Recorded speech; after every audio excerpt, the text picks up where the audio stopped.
Sambal bakar Iben kena tiru plek-ketiplek sama pedagang Malaysia? Oke, jadi gini. Baru-baru ini, Iben curhat di sosial medianya bahwa ada pihak dari Malaysia yang meniru merek sambal bakar Indonesia. Selalu sangat kita terima komen macam ni. First of all, kita mohon maaf tau. Dan sekali lagi kita nak bagi tahu. Banyak yang nanya, siapa sebenarnya pemilik sambal bakar? Buat kalian yang belum tahu, sambal bakar adalah restoran makanan khas Indonesia yang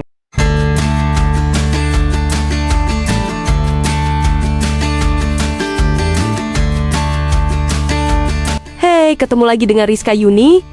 Kalian sadar nggak sih? Sekarang lagi rame banget di media sosial soal kuliner Indonesia yang katanya dijiplak di Malaysia. Jadi gini, bisnis kuliner sambal bakar yang lagi viral di Indonesia, milik Iben, tiba-tiba jadi perbincangan panas setelah muncul versi yang mirip banget di Malaysia. Dan netizen langsung autofokus karena bukan cuma konsepnya aja yang mirip, tapi mulai dari nama, jenis makanan, sampai logonya juga disebet-sebet hampir plek-ketiplek. Banyak warganet Indonesia yang kaget dan bilang, "Loh, kok bisa mirip segitunya?" Karena sambal bakar sendiri memang udah punya ciri khas kuat, mulai dari sambal yang dibakar langsung, penyajian panas dicobek, sampai branding yang udah dikenal luas di media sosial.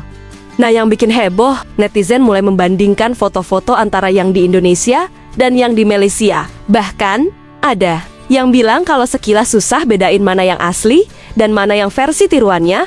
Di TikTok dan Facebook, komentar langsung meledak. Ada yang ngebela, ada juga yang bilang ini cuma inspirasi bisnis biasa. Tapi sebagian besar netizen menilai kalau kemiripannya sudah kelewatan karena identitas brand dan ia ikut terbawa. Kalau cuma konsep makanan mungkin masih wajar, tapi kalau logo sama nama juga mirip, itu baru bikin orang geling-geling kepala. Tulis salah satu komentar yang viral. Sambal bakar Iben kena tiru plek-ketiplek sama pedagang Malaysia? Oke, jadi gini. Awalnya sambal bakar Indonesia milik Iben sempat ramai di Indonesia. Bahkan bermunculan bisnis kuliner baru dengan konsep serupa. Yang bikin kaget, tiba-tiba muncul bisnis di Malaysia dengan nama dan logo yang sangat mirip. Hal ini bikin konsumen bingung, bahkan komplain ke sambal bakar Indonesia asli soal rasa dan pelayanan. Plagiasi memang meresahkan, apalagi kalau sampai merusak reputasi. Untuk antisipasi dini, pemilik bisnis sekarang bisa memanfaatkan layanan notifikasi otomatis di mebiso.com/proteksi. Kita terima komen macam ni. First of all, kita mohon maaf tau. Dan sekali lagi kita nak bagi tahu, outlet tu bukan lagi outlet kami. Nama pun dorang dah tukar. Bukan lagi Sambal Bakar Malaya. Jadi kalau ada komplain, silalah ke saluran yang betul. Bukan cari kami tau. Tapi kalau memang ada komplain untuk kedai kami memang akan bertindak untuk solve the problem. Thank you tau, ramai sangat yang komen bagi suggestion untuk buka outlet-outlet belah utara. Jadi nantikan original Sambal Bakar Malaya coming soon di utara. banyak yang nanya, siapa sebenarnya pemilik sambal bakar? Buat kalian yang belum tahu, sambal bakar adalah restoran makanan khas Indonesia yang menyediakan makanan yang enak, minuman yang segar, serta hidangan penutup yang nikmat. Tidak seperti restoran sebelah. Nah, balik lagi ke pertanyaan, siapa yang mendirikan sambal bakar? Sambal bakar didirikan pada bulan Juli 2022 dan semenjak itu sudah memiliki 24 cabang di seluruh Indonesia. Dan baru-baru ini pemilik sambal bakar memutuskan untuk membuat cabang baru. Nah, pemilik sambal bakar ini mengundang kalian untuk datang hari Sabtu tanggal 31 Agustus karena dia mengadakan makan gratis untuk 100 orang dan challenge puluhan juta. Bang, jadi siapa pemilik sambal bakar? Kita semua, karena sejatinya siapapun yang memakan sambal bakar, ia memiliki sambal bakar. Mau nanya mas, di menunya ada sambal bakarnya nggak? Berarti mas pemilik sambal bakar? Iya kan? Terima kasih mas. Nah, intinya gue tunggu lu semua di grand openingnya sambal bakar cabang ke-25 Bali Sunset Road. Let's go! Yang membuat netizen geram, kasus seperti ini dianggap bukan pertama kali terjadi. Banyak yang menilai ada kebiasaan meniru sesuatu yang sedang viral di Indonesia, lalu dipasarkan ulang di Malaysia seolah milik sendiri.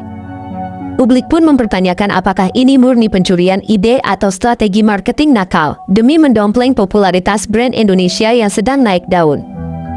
Ironisnya, tindakan tersebut justru makin membuat brand asli Indonesia semakin dikenal luas karena orang akhirnya mencari tahu siapa pemilik sebenarnya dari bisnis yang viral tersebut. Baru-baru ini, Iben curhat di sosial medianya bahwa ada pihak dari Malaysia yang meniru merek sambal bakar Indonesia miliknya. Nggak nanggung-nanggung, yang ditiru nggak cuma nama mereknya, tapi logonya juga sama persis. Nama merek itu adalah Sambal Bakar Malaysia.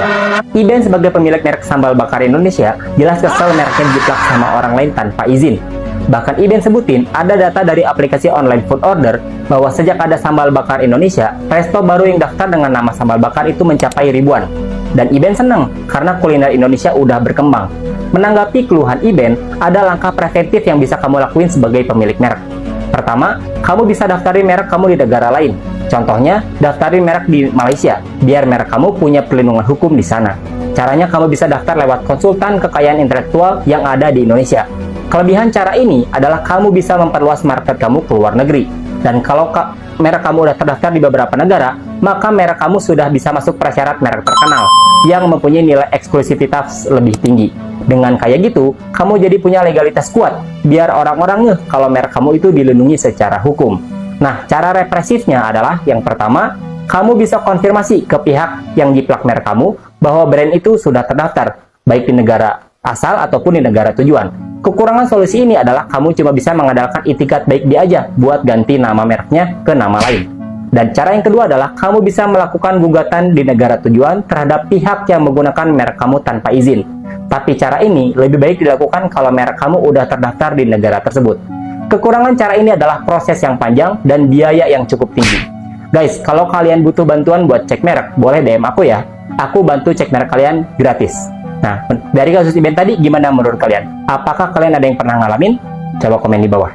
Ada lagi ke yang belum pernah try sambal bakar Malaya? Dekat sini kita jual makanan tradisional Indonesia.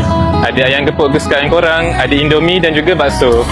Kat sini kita ada ayam gepuk tapi lain daripada yang lain. Sambal dia kita bakar. Bukan setakat ayam je. Kita juga ada kambing, sotong, ikan talapia dan ikan siakap. Sambal pun bukan sambal gepuk je. Kita ada 4 sambal yang berbeza dengan 4 tahap kepedasan yang berbeza. Harga kita serendah RM5.90. Jujur gue jarang-jarang pamerin ke sosial media apa yang gue punya. Tapi yang kali ini gue harus pamerin ke lu pada. Selamat datang di Next Level Cabang Sambal Bakar 2.0. Yang ini gedenya 1500 meter dan di jalanan utama. Lu lihat sign-nya segede gitu. Itu sih kalau lu lewat dan masih nggak lihat, harusnya lihat sih kalau udah segede gitu. Ayo masuk ke dalam. Seperti biasa pasti ada outdoor-nya untuk lu makan tapi sambil nyantai. Plus ini kitchennya udah kita upgrade full, jadi lu nyambaknya lebih cepet plus lebih enak. Dan yang pasti indoor full AC, dingin, pokoknya semua interiornya perfect. Mesin untuk order yang secepat dan secanggih ini. Yes, langsung bam, itu dia sambal bakar. Seperti yang gue omongin dari dulu, gue dan tim sambal bakar janji untuk terus improve sambal bakar biar makanan Indonesia itu bisa mendunia. Gila, nggak berasa sambal bakar udah cabang ke-23. Guys, sumpah, thank you so much siapapun yang udah support sambal bakar dari awal. Pokoknya jangan lupa datang ke grand openingnya Sambal Bakar Gading Serpong Sabtu ini tanggal 15 Juni. Gila cuy, lo lihat. Ini kerennya kelewatan. Gila, let's go, let's go. Hal serupa juga terjadi pada Cikuro, brand jajanan viral asal Indonesia yang ikut populer hingga ke Malaysia.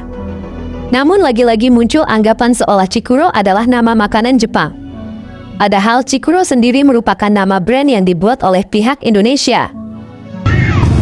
Hai kak, Cikuro satu. Coba nak periksa apa? Chizu, sos mentai. Nak banyak ke nak sikit? Kita boleh adjust. Cikuro ni kalau ikut dia chicken roll.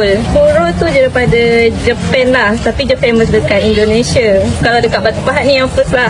Sos kalau nak banyak sikit pun cakap je. Ini saya beli Terima kasih.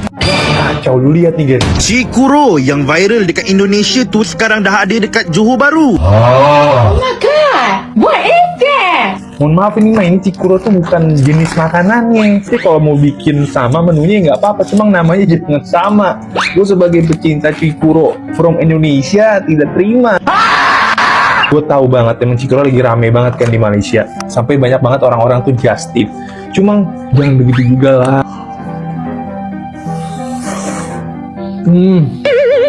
Sorry banget, walaupun ngikutin pasti rasanya beda. Gak mungkin sama. Jadi buat warga Malaysia yang kalau mau makan Cikuro, belilah yang original, jangan yang KW. Oke? Cikuro. Wow.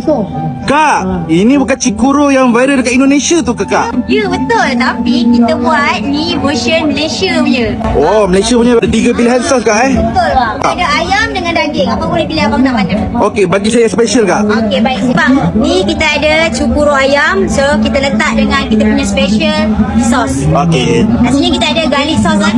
Okey, baik. Masukkan garlic sauce. Sampai sekarang, topik ini masih panas dibahas warganet kedua negara. Banyak yang penasaran, apakah nanti bakal ada klarifikasi resmi Atau justru makin banyak bisnis serupa bermunculan? Yang jelas, kejadian ini bikin publik sadar kalau bisnis kuliner Indonesia sekarang pengaruhnya makin besar, sampai dilirik bahkan ditiru negara lain. Kalau menurut kalian gimana? Ini cuma terinspirasi? Atau memang terlalu mirip? Coba deh, kasih pendapat kalian di kolom komentar. Dan jangan lupa like serta subscribe, agar kalian tidak ketinggalan video menarik lainnya. Terima kasih sudah setia dengan Rizka Yuni, sampai jumpa di video selanjutnya.